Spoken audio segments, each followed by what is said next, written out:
So, hi!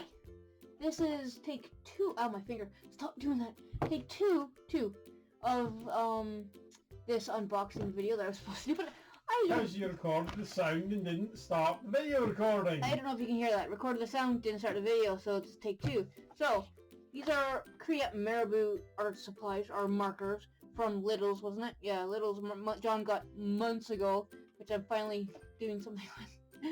But I have too many art supplies. But these are watercolor ones. And so we'll go over the back. So this is vibrant colors, thanks to high quality and low order water-based pigment inks, tin tip with a contour tip and flexible brush tip. Twin tip, you mean, rather than tin tip. Yeah, twin tip. Bleh. Twin tip. Apply the colors. Yeah, I have a lisp today apparently. Apply the colors and use a wet brush to spread it. Do not dip the pen into water. It's a craft material, and it's not a toy.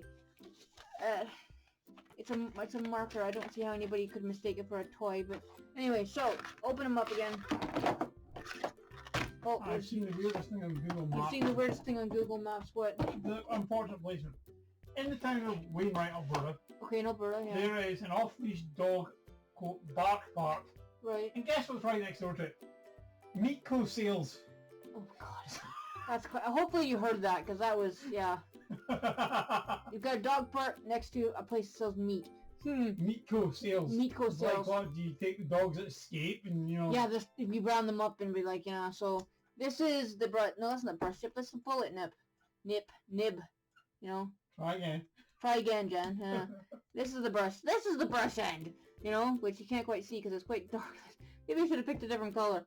You can kind of see it there, maybe. So go over here. Yeah, there you go. And it's...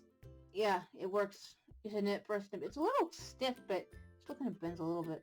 It's like, stop writing on yourself. I'm bad at that. I always write on myself and stuff, but... Because the markers don't have solvents in them that are bad for you. I do it all the time. Hell, I use oil paints with my hands, which probably was not a good idea considering what shit can be in oil paints.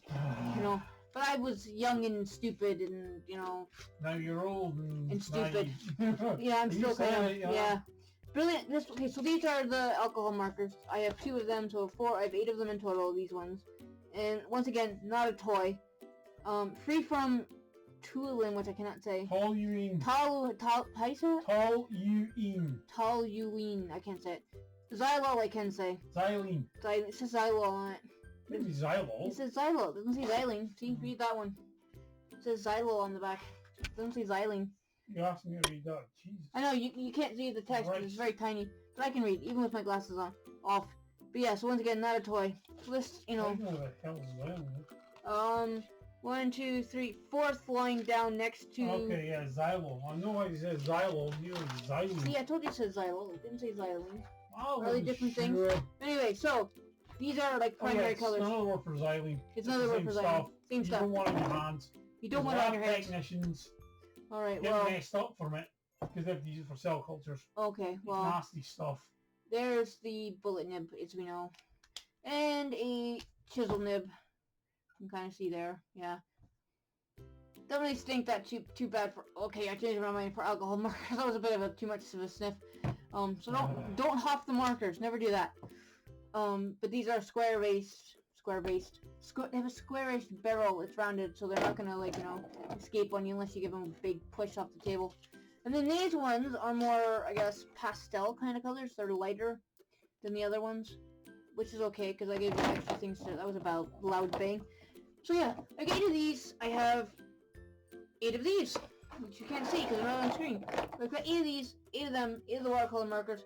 Kind of know what I'm going to do with the markers. Not sure what I'm going to do with these. But that'll be a video hopefully soonish, because I got to get the paper out of the closet. Because obviously probably watercolor paper for these. I've got a bunch of marker paper I can use for these, like different types of marker paper, like Bristol paper and actual marker paper, like the thin stuff that's coated and thicker stuff that's coated too. So lots of things I can try with that. But so yeah, that'll be the next video, which hopefully I record next time without, so I don't have to redo it. You know, like remember to hit the button, Jen. You know, because I always forget half the time. But so yeah, thanks for watching. Like, share, ring the little bell thing that's in the corner down there that you can't see. And most importantly, subscribe. Subscribe. Oh yeah, subscribe is good too. Leave a comment if you have anything to say. But what are you gonna say with a minute just me unboxing markers? That, you know, hey, they look kind of cool, or they look cheap. Well, they were cheapish. They weren't like that expensive because I don't spend a lot of money on art supplies if I can help it. I mean, Copics, yes, okay. Pencils, okay, fine. But After many years of my efforts to try things rather than just name brand expensive. I love luminous pencils, but they're so freaking expensive. I only have so many of them. But yeah, otherwise I buy cheapest art supplies because, hey, it's only like, you know, usually a $5 or less to see if they're gonna work. And I don't sell originals anymore because I'm too lazy to go to the post office. So, but anyway, yeah, I'm done rambling, maybe, hopefully, you know. So yeah, but yeah, bye. Can I wait for the camera? Remember the camera's over here. The camera looks really odd, you know, but anyway, bye.